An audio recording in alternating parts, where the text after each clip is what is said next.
Good morning, everybody. Happy Saturday, and hope you're looking forward to your weekend. I'm just doing a short talk on grieving your former self this morning. And when we grieve our former self, it actually means that we've changed. And this is a great thing. But it does not mean that we're not entitled to feel a loss or a sadness to who we once were. I think it's a really important and courageous step in life to keep going, keep growing, and keep changing and becoming closer to who you really are, your true purpose, your true passions, your true loves in life, your true creativity, your true leadership, your true skills. And that is by living life. When we don't show up for life and we withdraw, we pull away because of fear or whatever that might be, we miss out on evolving. And it's funny, I always mention that human beings really seem to fear change, and I've been one of those as well. And I think change is linked with the unknown. But when we change, we might change for the worse before we change for the better. But ultimately, we're striving on this short period of life that we're blessed with to change and grow, to outgrow what we're not, to outgrow our conditioning, to outgrow any lack of self-worth, any limitations, any mental blocks that stopped us living our potential, having our fullest lives, meeting the people we're meant to meet to help evolve us. So what can happen with that? We might be delighted that we've outgrown or outshed a part of who we've been forever.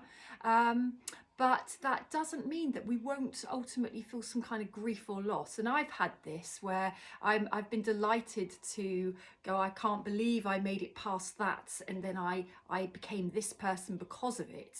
I think there's always a silver lining to a good old crisis where, you can actually get a benefit from it by you evolve in yourself, you learn something, some wisdom.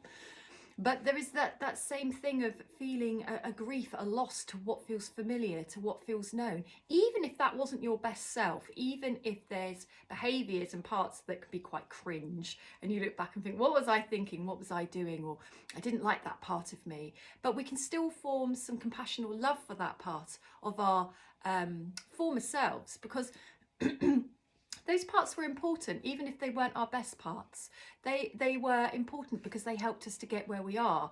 Maybe they helped to teach us something valuable about it's not okay to behave that way, or if you're going to allow something to happen, there will be a consequence, and things like that. But our former self can be an identity that we have attached to forever. And even if we evolve into a greater, truer self, that former self, there can be a loss. And I've felt it. I felt sadness to chapters, if you like. You could see it in stages of chapters of life that will never be again, that no matter how much I could try to go back to, will never be possible to go back to.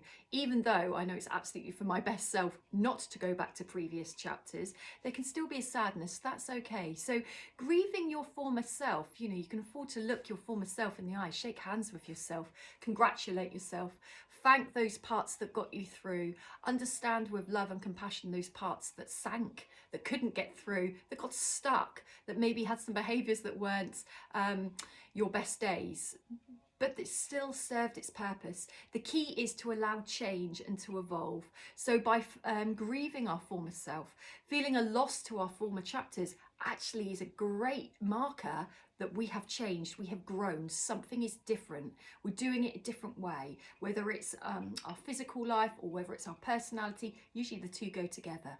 But if you can see that there's something to grieve, to let go of and say goodbye to, you've evolved. That's amazing.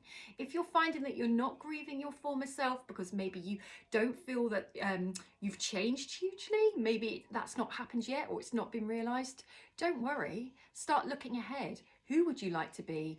Do you know who you are? That's the big question. Do any of us really? We get closer and closer and closer to understanding who we are by going through the experiences we go through and realising what doesn't work. And then if we have the courage, we can look ourselves in the mirror and go, what part did I play in that not working out? And then you work with healing that part. That's how you evolve into your greater self, because you gain clarity and wisdom. But it takes courage to look in that mirror, really honestly. And I always say, do it with humour. Have a laugh at the bits that you did wrong. have a laugh at the mistakes you made, have a laugh at the wrong words that came out of your mouth, because you can always apologise. Find humour in being human. Have a good weekend.